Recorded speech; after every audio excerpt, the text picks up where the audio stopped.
Friends, আশা করি সবাই ভালো আছো। আজকে রবিবার, কিন্তু আমি কালকের ভিডিও তোমাদের সাথে শেয়ার করছি। কালকে দুপুর থেকে রাত্রি পর্যন্ত বাড়িতে কি রান্নাবান্না করলাম, কারা এলো, কি খেলাম, কিভাবে কাটলো দুপুর থেকে বিকেল সন্ধেবেলা পর্যন্ত, সবটাই তোমাদের সঙ্গে শেয়ার করছি। তো দেখো, কালকে দুপুরে রান্না করেছিলাম লাউ দিয়ে ডাল। আর কালকে ছিল শনিবার, তো বিশেষ কিছু রান্নাবান্না আর করিনি।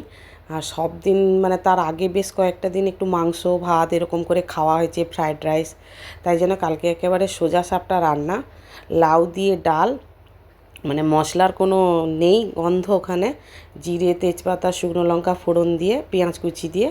আর করেছি মাছ ভাজা, আলু পটল মাখা। আবার মেয়ে আবার আলু পটল একসঙ্গে মাখা খায় না বলে ওর জন্য আলুটা আলাদা করে তুলে রেখেছি। তো ও আবার খেতে বসার আগে বলছে, আমি ডিম ভাজবো। তা আমি ঠিক আছে ভেজে নে। আমি বললাম আমি ভেজে দিই। বলছে না, তুমি কি করছো করো, আমি ভেজে নিই। দিয়ে খাওয়া দাওয়া হলো। তারপরে যা কিছু কাজকর্ম থাকে বাড়িতে সবই করলাম। বিকেলবেলায় চা খেলাম। খেয়ে সন্ধ্যের দিকটায় তোমাদের তো বলেছি যে এখন গিয়ে একটু ছাদে বসি, ভালো লাগে বেশ পরিবেশটা। আর কি হয় না, বেশ বসলে একটু চারিদিকটাও দেখা যায়। আর পাখাটাও একটু কম চললো নিচে, গিয়ে বসলাম মা মেয়ে দুজনে। কিন্তু ওখানে বসা মানে কোনো কোনো সময় কি হয়, প্রচণ্ড মশা কামড়ায়। কোনো কোনো দিন মশা কামড়ায় না, কোনো কোনো দিন এত মশা কামড়ায় যে মানে আমরা বসতে পারি না, আবার তাড়াতাড়ি করে চলে আসি। তো যাই হোক, মা মেয়ে দুজনেই ছাদে রয়েছি। আর বন্ধুরা বলি, আমরা সেভাবে কারোর সঙ্গে অতটা মিশি না, কথা বলি সবার সঙ্গে।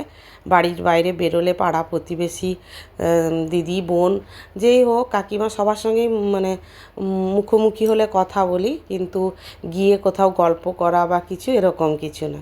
তো ওর বাবা বেরিয়ে গেছিলো। এদিকে ভাই ফোন করে বলছে যে দিদি মাংস খাওয়ার ইচ্ছে আছে।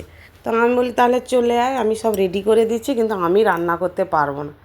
তো আবার গিয়ে আমার বর গিয়ে প্রায় 500-600 মাংস নিয়ে এসে, কারণ মেয়ে বলছে খাবো না। কদিন ধরে শুধু ওই সপ্তাহটা মানে তো মাংসই খাওয়া হচ্ছে।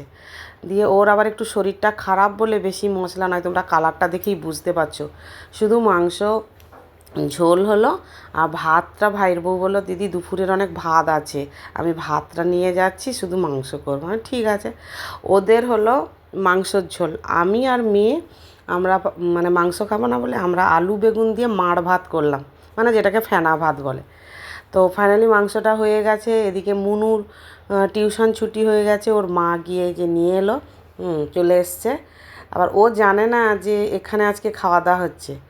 ও মানে হঠাৎ করে জানলো মা যেতে, ও জানলো যে আজকে পিসির বাড়িতে খাওয়া দাওয়া হবে।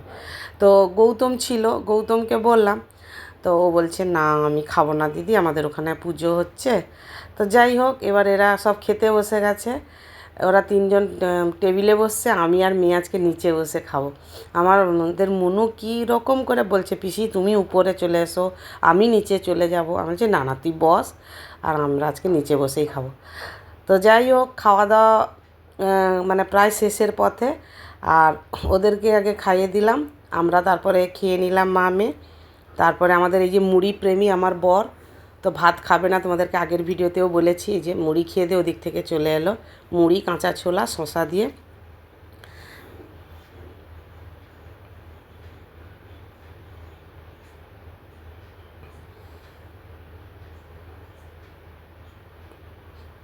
ফাইনালি গ্যাস ট্যাসগুলো মুছে নিয়েছি। সে যত রাত্রি হোক, রান্না করে যে ফেলে রাখবো কালকে উঠে করব এরকম বিষয় নয়। আমি কিন্তু সমস্ত কিছু মুছে রান্নাঘরে জানালাটা লাগিয়ে নিলাম। আর আমি হচ্ছে ওরকমই, মানে কালকে করব ওরকম নয়, সঙ্গে সঙ্গে কাজ, সঙ্গে সঙ্গে বাসনগুলো ধুয়ে নিলাম। আর এদিকে দেখো হাঁড়িটার কড়াইটা ফেলে রাখলাম, আর মাজতে পারলাম না। যদি তোমাদের ভালো লাগে অবশ্যই লাইক কমেন্ট শেয়ার করো। আর যারা এখনও আমার চ্যানেলটা সাবস্ক্রাইব করোনি প্লিজ সাবস্ক্রাইব করে আমার পাশে থেকো। সবাই খুব ভালো থেকো। পরের ভিডিওতে দেখা হবে। Good night.